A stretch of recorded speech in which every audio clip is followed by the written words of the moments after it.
Assalamualaikum warahmatullahi wabarakatuh.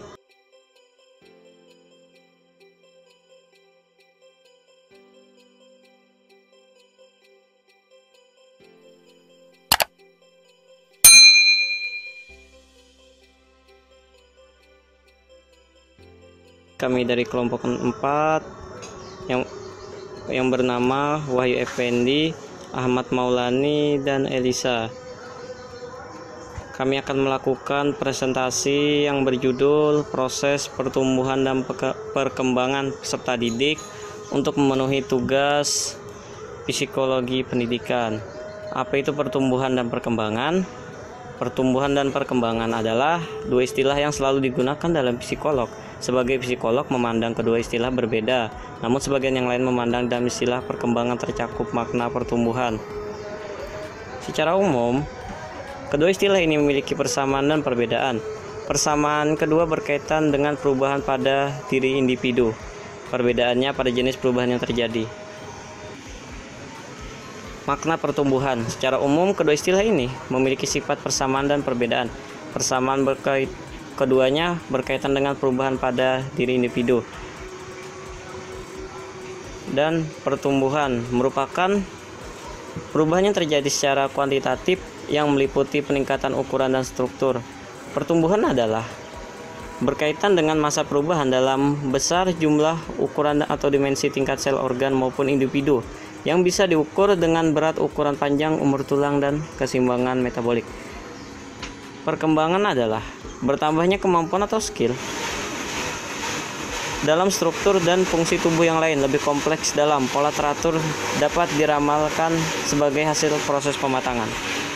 Selanjutnya akan disampaikan oleh saudara Ahmad Maulani dan Elisa. Akan melanjutkan materi dari saudara Wahyu Effendi. Perkembangan merupakan suatu proses yang saling melibatkan keseluruhan aspek yang saling keterkaitan satu dengan yang lainnya. Proses perkembangan individu dikelompokkan menjadi 3. Yang pertama proses biologis, yang kedua proses kognitif, dan yang ketiga proses psikososial. Lanjut, proses biologis. Proses biologis mencakup perubahan-perubahan fisik individu yang bersifat alami, bukan karena kecelakaan, sakit, maupun peristiwa-peristiwa yang lainnya. Semisal pertumbuhan otak, sistem saraf, hormon, keterampilan motorik, perkembangan seksual, perubahan penglihatan, dan lain sebagainya. Yang kedua yaitu proses kognitif, melibatkan perubahan-perubahan kemampuan berpikir, berbahasa, dan cara memperoleh pengetahuan dari lingkungan. Perkembangan kognitif dan pengalaman belajar sangat berkaitan dengan satu dengan yang lainnya. Perkembangan kognitif anak akan memfasilitasi dan membatasi kemampuan belajar anak tersebut. Namun dengan keterkaitan tersebut, ada perkembangan di antara keduanya. Perkembangan kognitif mengacu pada perubahan kemampuan berpikir dan berbahasa serta terjadi dalam waktu yang relatif lama. Sedangkan kemampuan belajar cenderung mengacu pada perubahan dari hasil pengalaman atau peristiwa yang lebih khusus serta terjadi dalam waktu yang relatif singkat. Yang ketiga yaitu proses psikososial, melibatkan perubahan dalam aspek perasaan, emosi, dan kepribadian individu, perkembangan identitas diri, pola hubungan dengan anggota keluarga, teman keluarga, dan lain sebagainya. Proses pertumbuhan biologis, kognitif, dan psikososial saling berkaitan antara yang satu dengan yang lainnya.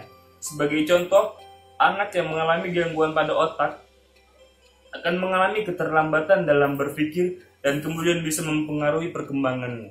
Oke, sekian. Saya akan melanjutkan materi dari Wahyu Effendi dan Ahmad Maulani. Perkembangan biologis adalah perkembangan yang menekankan kepada fisiknya dan dipengaruhi oleh faktor hereditas atau faktor keturunan. Sedangkan perseptual anak menekankan pada aspek luarnya yang merupakan hasil dari rangsangan alat indera penglihatan, perasaan, pendengaran. Metode pembelajaran yang diinginkan adalah secara fleksibel, tidak monoton, dan